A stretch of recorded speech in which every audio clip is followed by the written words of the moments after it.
Alas 12:26 ng umaga.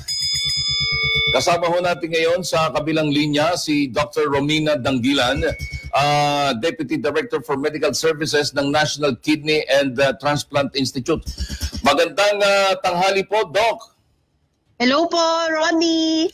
Magandang hapon po kahit umuulan. Opo, na talaga hong ang sarap itulog ng ulan pero delikado ito dahil ho sa ating mga nararanasang pagbaha.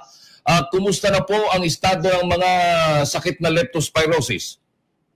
Hindi pa masyadong mataas, Ronnie.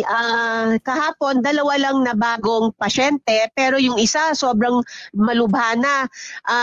Na-intubate na po siya, na-konektado na siya sa respirator, hindi na makahinga, at panay dugo na ang kanyang baga. Maliban doon, nakadialysis na rin siya. So talaga pong nakikita natin sa NKTI yung pinaka-malubhang komplikasyon ng leptospirosis po.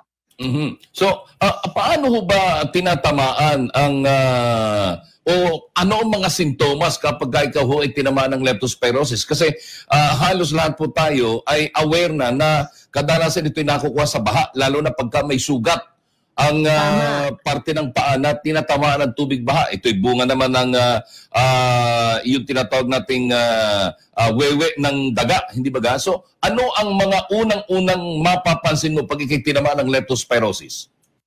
Ang nararamdaman po ng patient, nilalagnat po siya, tapos humihina, ayaw kumain. Tapos po nagkakaroon na ng pananakit yung mga binti nila, tapos yung kanilang mata magiging pula na or parang naninilaw. Kapag ganun po, medyo komplikado na.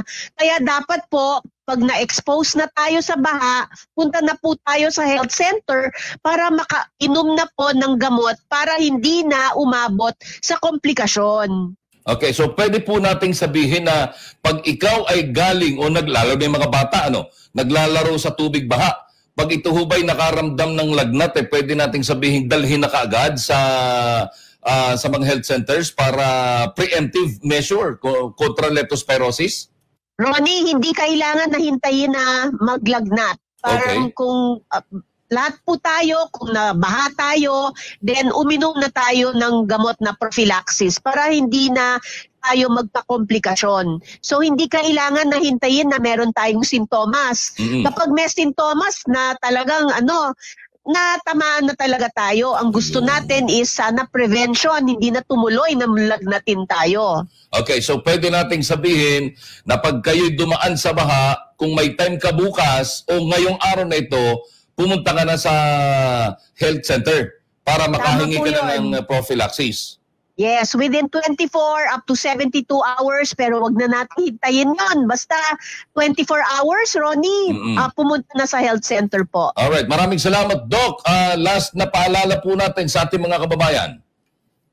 Yes, mga kababayan po, sana maiwas natin po ang lumusob sa baha. If kailangan po tayo pumunta sa baha na areas po, magbotas tayo, magsuot tayo ng mga tamang kasuotan para hindi po tayo masalanta ng baha. Kung may sugat, especially sa paa, sa binte, minsan sa kamay, sa kuko, meron po tayong sugat, basta tayo ng tubig baha. At mga bata, nalulunok po nila yung tubig baha. Nagda-diving sila, nakikita ko po sa TV. Tapos baka pumupunta sa mata nila, naiinom nila, pumupunta sa tenga nila yung baha. Then kailangan po lahat po sila, lahat tayo, pag na-expose ng ganon, punta na po tayo sa health center within 24 hours sana para makainom na po tayo ng gamot para hindi na magkaroon ng komplikasyon. Okay, Doc, pasingit lang ha. Bastante ho ba ang mga gamot? Baka mamaya ho, tumambak ang mga kaabante natin sa mga health centers at ilan pang mga health units. Kulang naman po ang ating gamot. Nakita po ko sa TV the last few days po, tsaka mga announcement from Department of Health, si Secretary Ted Herbosa mismo po ang nagsabi na lahat ng government hospitals po sapat ang gamot na para ma-prevent po na magka-komplikasyon ng leptospirosis. So yun po ang promise niya sa atin. Okay. Maraming salamat ho, Doc, at mabuhay po kayo. Ingat din dahil may baha din dyan sa may NKTI. Meron po minsan sa East Avenue. Opo. Okay po, Sige maraming salamat, Ronnie. Salamat po ng marami.